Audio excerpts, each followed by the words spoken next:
Hi hello నమస్తే welcome to our channel. ప్రస్తుతం స్టూడియోలో మనతో పాటు ఉన్నారు ప్రైస్ యాక్షన్ ఎక్స్పర్ట్ పవన్ గారు. నమస్కారం అండి. నమస్తే. ఎలా ఉన్నారు? బాగున్నాను మేడం. ఈ ఎస్ఎంసి కాన్సెప్ట్స్ అని కూడా వింటుంటాం. ఏంటి అసలు ఎస్ఎంసి కాన్సెప్ట్స్? ఇది అడ్వాన్స్డ్ ప్రైస్ యాక్షన్ మేడం. దాని ముందు చెప్పే ముందు ఒక స్టాక్ గురించి ఎప్పుడు బై చేస్తే మంచిది అన్న దాని గురించి చెప్పడానికి ట్రై చేస్తాను. ఇప్పుడు ఒక స్టాక్ ఉంది మేడం, ఒక స్టాక్ ఉంది, అది 10 రూపీస్ ఉంది. అది ఆల్రెడీ 100ని టచ్ చేసి 10 రూపీస్ దగ్గర పడింది. ఏదో సమ్ రీజన్స్ వల్ల, కరోనా వల్ల, లైక్ వాట్ ఎవర్ రిజల్ట్స్ బాగా రాలేదని. కానీ ఫండమెంటల్స్గా బెటర్ ఉంది. ఇప్పుడు నేనున్నాను, నేను రన్ చేసుకుంటూ వచ్చి రూఫ్ని టచ్ చేసాను ఆల్రెడీ, కానీ ల్యాండ్ మీద మళ్ళీ ల్యాండ్ అయ్యాను. అంటే నాకు కెపాసిటీ, రూఫ్ టచ్ చేసే కెపాసిటీ ఉంది. ఇప్పుడు ఇది 10 రూపీస్ దగ్గర ఉంది, ఆల్రెడీ 100ని టచ్ చేసి వచ్చింది. ఈ కంపెనీకి 100ని టచ్ చేసే కెపాసిటీ ఉంది కదా, అర్థమైందా మేము చెప్పింది? సో 100 దగ్గర కొంటే ఆల్ టైమ్ హైలో ఉందనుకోండి, అక్కడ కొంటే రిస్కీ. ఎందుకంటే మార్కెట్ ఎప్పుడు కూడా ఇలా వెళ్ళిపోదు, స్ట్రైట్గా వెళ్తాదే పడుతుంది, వెళ్తాదే పడుతుంది. అంటే మనం ఎప్పుడు కూడా స్టాక్ని పీక్లో కొనకూడదు, డౌన్లో కొనాలి. బై ద డిప్ అంటారు, పెద్ద లైన్ ఇది యాక్చువల్లీ. బై ద డిప్ అంటే డౌన్ సైడ్ వచ్చినప్పుడు. మొన్న June 4 ఎలక్షన్ రిజల్ట్స్ వచ్చినప్పుడు మన ప్యానిక్ అయ్యారు కదా మేడం అందరూ కూడా. హైదరాబాద్ లో రియల్ ఎస్టేట్ పడిపోతుంది, అన్ని కూడా పడ్డాయి. అలాగే స్టాక్స్ కూడా పడ్డాయి. స్టాక్స్ పడినప్పుడు 100 రూపీస్ ఉండి 50 రూపీస్ పడిపోయి, మళ్ళీ June 5 నుంచి గవర్నమెంట్ ఫామ్ అయిపోయింది కాబట్టి మళ్ళీ రైజ్ అయిపోయాయి. అంటే 100 దగ్గర కొనడం బెటరా, 50 దగ్గర కొనడం బెటరా? మనం 50 దగ్గర కొంటే అది మళ్ళీ 100కి వెళ్ళిపోతుంది కదా. దాని ఫస్ట్ టార్గెట్ దాని టార్గెట్. అందుకనే ఆల్ టైమ్ హైలో ఉన్నప్పుడు ఎప్పుడు కొనకూడదు. దీన్ని స్టాక్ మార్కెట్ లాంగ్వేజ్ లో ఇంపల్సివ్ మూవ్, కరెక్టివ్ మూవ్ అంటారు. ఇంపల్సివ్ మూవ్ అంటే పైకి వెళ్తుంది, దాని తర్వాత కిందకు వస్తుంది, స్లోగా ఆల్మోస్ట్ పైకి వెళ్తుంది. సెన్సెక్స్ ఎప్పటి నుంచో 2000 టచ్ అయిన కానీ కిందకి పైకి ఆడుతూనే ఉంది, కానీ ఆల్మోస్ట్ దాని టార్గెట్ అప్పే 70,000 టచ్ చేసింది. ఏదో కానీ థీమ్ ఉంటుంది మేడం దీనికి. కొంతమంది చెప్తూ ఉంటారు ఏంటంటే, అది స్టాక్ అయినా మనిషి అయినా సరే పైకి వెళ్ళిపోతాడని. సో అలాగా స్టాక్ అయినా సరే మనిషి అయినా సరే ఆఖరికి పైకి వెళ్తాడని, ఉప్పర్ జాయిగా అని చెప్పేసి హిందీలో ఉంటుంది అనమాట. సో అట్లా అనమాట. సో మనం ఆ విధంగా మార్కెట్లో స్టాక్స్ పరంగా అయితే Indian market is best market in overall world. Okay, కొంతమంది ఫారెన్ స్టాక్స్ లో కూడా పెడుతుంటారు, అది రిస్కీ అవుతుంది అంటారా? రిస్కీ అంటే నాలెడ్జ్ ఉండాలి అగైన్ అంటారా? ఇప్పుడు లైక్ ఎలా అంటే మేడం, దాంట్లోనే ఇప్పుడు నా యాపిల్ మొబైల్ ఉందనుకోండి, లేకపోతే ఇనీషియల్ స్టేజ్లో ఒక కంపెనీ ఉందనుకోండి, లేకపోతే రిలయన్స్ ఉందనుకోండి, స్టార్టింగ్ తక్కువ ప్రైస్ దొరికేది, కానీ దాని వాల్యూ ఒకటే, దాని కెపాసిటీ ఒకటే. అది 10,000 దగ్గరికి వెళ్ళిపోయిన తర్వాత కొన్నాం అనుకోండి, దాని లెవెల్ రీచ్ అయిపోయింది. అది దాని యొక్క హైట్స్ని అది టచ్ చేసేసింది ఆల్రెడీ.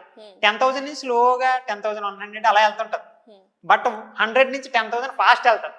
ఓకే, మీరు ఆల్రెడీ సక్సెస్ అయిపోయిన కంపెనీలు కాదు చూసుకోవాల్సింది, సక్సెస్ అవ్వబోయే కంపెనీ. ఓకే, ఇప్పుడు చాలా లైక్ ఇప్పుడు గవర్నమెంట్స్ కూడా సోలార్ అని చెప్తారు. సోలార్ ఇప్పుడు మార్కెట్లో రాబోతుంది, solar EV mission, EV bikes అని చెప్తుంటారు కదా. ఇలా అప్డేటెడ్కి వచ్చి చూసుకోవాలి.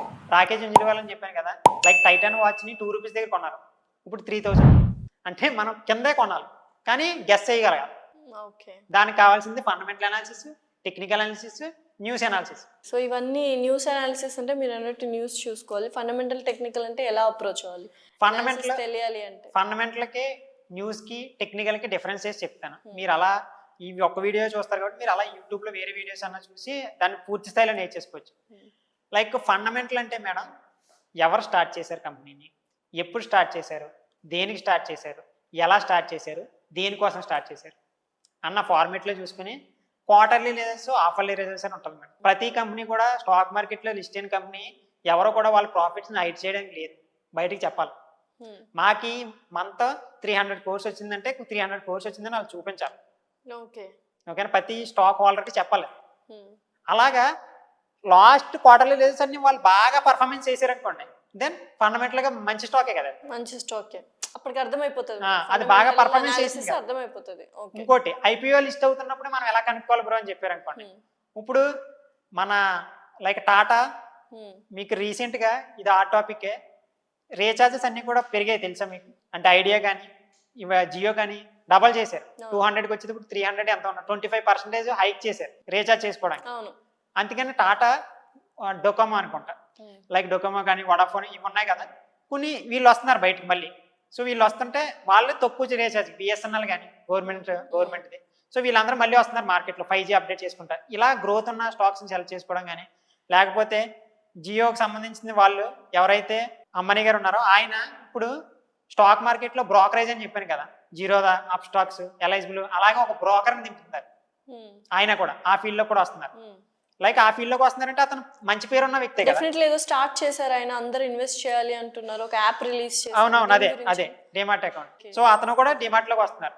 అంటే అంత పెద్ద ఫేమ్ ఉన్నది, ఇప్పుడు దాకా సక్సెస్ చూసిన పర్సన్కి ఇప్పుడు వస్తున్నాడంటే ఆల్మోస్ట్ ప్రజలందరూ బిలీవ్ చేస్తారు, ఇన్వెస్టర్స్ అందరూ కూడా దాంట్లో ఇన్వెస్ట్మెంట్స్ పెడతారు. డెఫినెట్లీ. సో ఇది ప్రమోటర్స్ బేస్ చేసుకోవడం, ఫండమెంటల్ బేస్ చేసుకోవడం, వెనకాల వాటి యొక్క గ్రోత్ బట్టి చూసుకోవడం. Next news. సింపుల్ గా ఫండమెంటల్ అంటే కంపెనీ ఏంటి, వాళ్ళ బ్యాక్గ్రౌండ్స్ ఏంటి చూడడం, అటు 7 తరాలు ఇటు 7 తరాల లాగా చూసుకోవాలి అంతే. ఓకే. నెక్స్ట్ టెక్నికల్ అనాలిసిస్ లో ఆల్రెడీ తెలుసు, support and resistance, candles, patterns, stock market తెలిసిన వాళ్ళందరూ ఇవి చూస్తూనే ఉన్నారు. తర్వాత ఎస్ఎంసి అంటారు, advanced concepts, SMC concepts, update అయిన కాన్సెప్ట్స్. మీకు ట్రేడింగ్ వ్యూలోని ఎవరైతే ట్రేడ్ చేస్తున్నారో వాళ్ళు ఇండికేటర్స్ ఉంటుంది, ఇండికేటర్స్ లోని వెళ్ళి కాన్సెప్ట్ అంతా నేర్చుకోవాల్సిన అవసరం లేదు. స్మార్ట్ మనీ కాన్సెప్ట్స్ అన్ని టైప్ చేశారనుకోండి, స్మార్ట్ మనీ కాన్సెప్ట్స్ అని టైప్ చేస్తే ఒక ఇండికేటర్ వస్తుంది. దాన్ని అప్లై చేసుకున్నారనుకోండి, ఎక్కడ బై చేయాలి, ఎక్కడ సెల్ చేయాలి అదే చూపిస్తుంది. ఐసిటీ అని ఒక కాన్సెప్ట్ ఉంటుంది, ఆర్డర్ ఫ్లో డెల్టా అని ఒక కాన్సెప్ట్ ఉంటుంది. ఆర్డర్ ఫ్లో డెల్టా అంటే మీకు సింపుల్గా చెప్తున్నాను మేడం. ఆర్డర్ ఫ్లో డెల్టా అంటే ఏంటంటే ఒక క్యాండిల్లో ఎంతమంది బై చేస్తున్నారు, ఎంతమంది సెల్ చేస్తున్నారు అని ముందుగానే తెలిసిపోతుంది. ఇప్పుడు ఈ క్యాండిల్లో 70%, 70% ఆఫ్ ది పీపుల్ బై చేశారు, నెక్స్ట్ మిగిలిన వాళ్ళు 30% ఆఫ్ ది పీపుల్ సెల్ చేశారు. ఇప్పుడు నెక్స్ట్ క్యాండిల్లో స్ట్రెంత్ ఎవరికి ఎక్కువ ఉన్నట్టు, 70% ఆఫ్ ది పీపుల్ వాళ్ళే వస్తారు కదా అక్కడ కూడా. బయ్యర్ సైడ్ కెపాసిటీ ఉందనుకొని ఆర్డర్ ఫ్లో డెల్టాలో మనకు అర్థమవుతుంది. దాన్నే ఆప్షన్ చైన్ లో ఓఏ అంటారు, ఓపెన్ ఇంట్రెస్ట్. అంటే ఒక ప్రీమియం ని ఎంతమంది కొంటున్నారో, ఎంతమంది సెల్ చేస్తున్నారని టెక్నికల్ గా మనం తెలుసుకోవచ్చు. ఓకేనా, ఇది టెక్నికల్ గా. Next news. ఫండమెంటల్ అయిపోయింది, టెక్నికల్ అయిపోయింది, న్యూస్ ఏంటో చెప్తున్నాను చూడండి. ఆర్వీఎన్ఎల్ రైల్వే స్టాక్స్ ఉంటాయి, మీకు ఆర్వీఎన్ఎల్ గురించి ఎక్కువ ఏంటుంటారు. ఈ కాంట్రాక్ట్ వచ్చింది, వాళ్ళకి 200 crores కాంట్రాక్ట్ వచ్చింది, లైక్ క్యాటరింగ్ కాంట్రాక్ట్ వచ్చిందని ఇలా వస్తుంటాయి కాంట్రాక్ట్స్ అనమాట. ఇప్పుడు మీ కంపెనీకి ప్రాజెక్ట్స్ వస్తేనే కదా మీ గ్రోత్ ఉన్నట్టు. అలాగే న్యూస్ వచ్చింది అనుకోండి, న్యూస్ వచ్చిన టైంలో అది రైజ్ అవుతుంటుంది అనమాట. దానివలన మనం న్యూసెస్ చూసుకుంటూ ఉంటే ఏ కంపెనీలో పెట్టాలో ముందుగానే తెలుస్తుంది మనకి. వెళ్ళిపోయిన తర్వాత మాట్లాడుకునే కంటే అవ్వకముందు మాట్లాడుకుని తెలుసుకోవడం బెటర్ అనమాట, అలా న్యూసెస్ తెలుస్తుంది. ఓకే. సో ఓవరాల్గా మీరు అన్నట్టు ఫైనల్గా ఒక కంక్లూజన్, స్టాక్ మార్కెట్లో ఇన్వెస్ట్ చేయొచ్చా అంటే ఏమంటారు? స్టాక్ మార్కెట్లో ఇన్వెస్ట్ చేయొచ్చు అనుకుంటే అన్ని కంట్రీస్కి సంబంధించి చూసుకుంటే, సో లేదా అంటే స్టాక్ మార్కెట్లో ఇన్వెస్ట్ చేయొచ్చు అని ఇంకొక క్వశ్చన్ ఏంటంటే ఎక్స్పర్ట్స్ దగ్గరికి వెళ్ళి ఇన్వెస్ట్ చేయడం బెటర్.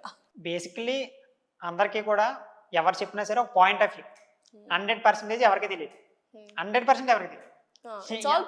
ప్రెడిక్షన్ అంతే, ఒక అనాలిసిస్ అంతే. ఎక్స్పీరియన్స్ దాన్ని బెటర్ చేయగలదు, ఎక్స్పీరియన్స్ నాలెడ్జ్ బెటర్ చేయగలదు.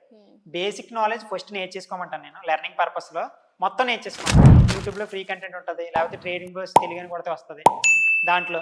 సో మీరు ఫ్రీ కంటెంట్ అంతా కూడా ముందు నేర్చేసుకోండి, దాని తర్వాత మీ బేసిక్స్ అర్థమైపోద్ది. బేసిక్స్ అర్థమైపోయిన తర్వాత డెమోలో ట్రేడ్ చేసుకోండి. డెమోలో సక్సెస్ఫుల్గా ఉన్నారంటే రియల్ ట్రేడ్లోకి రండి, రియల్ ట్రేడ్లో సక్సెస్ఫుల్గా ఉన్నారంటే స్టాక్స్లో రండి.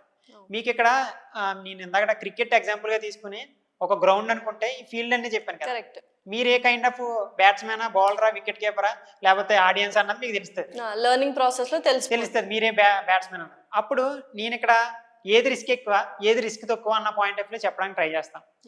ఎఫ్ఎన్ఓ అన్నది హైలీ రిస్క్, డికేలు, టైం డికేలు ఇవన్నీ చెప్పాను కదా, వేగా, తేట, గామా, ఇది అంతా పెద్ద ప్రాసెస్, అది అంత ఎల్లి కొద్ది తెలుస్తుంటుంది. ఇది రిస్కీ, నేర్చుకుంటే మంచిదే, నేర్చుకోకపోతే 100% మీ మనీ పోతాయి, ఫిక్స్. దాని జోలికి వెళ్ళదు, బిగినర్స్ అయితే వెళ్ళదు. తర్వాత స్టాక్స్లో పర్వాలేదు, మళ్ళీ న్యూసెస్ ప్రకారం అన్నా ఎవరు చెప్పినా కొంచెం బేస్ చేసుకుని వెళ్తే పర్వాలేదు. అలాగే లేకపోతే లాంగ్ టర్మ్ ఇన్వెస్ట్మెంట్లు బాగుంటాయి. దీనికన్నా బెటర్ ఏంటంటే మ్యూచువల్ ఫండ్స్, సిప్ ఇన్వెస్ట్మెంట్లు గట్రా సేఫింగ్. అలాగే ఎఫ్ఎన్ఓ రిస్క్, దానికన్నా కొంచెం పర్లేదు స్టాక్స్, దానికన్నా బెటర్ పర్లేదు మ్యూచువల్ ఫండ్స్. అట్లా మనం ఐడెంటిఫై చేసుకోవచ్చు. Thank you so much Pavan garu, thanks a lot. అంటే స్టాక్ మార్కెట్ గురించి ఒక కంప్లీట్ పిక్చర్ అయితే వచ్చింది, బట్ అంత ఈజీగా తెలుసుకున్నంత ఈజీ కాదు. బట్ నిజంగానే ఎక్స్పర్ట్స్ అడ్వైస్ తీసుకుంటూ మెల్లగా లెర్న్ చేసుకుంటే మనం ఇన్వెస్ట్ చేయొచ్చు. అవును, బెటర్. థ్యాంక్ యూ అండి. Thank you.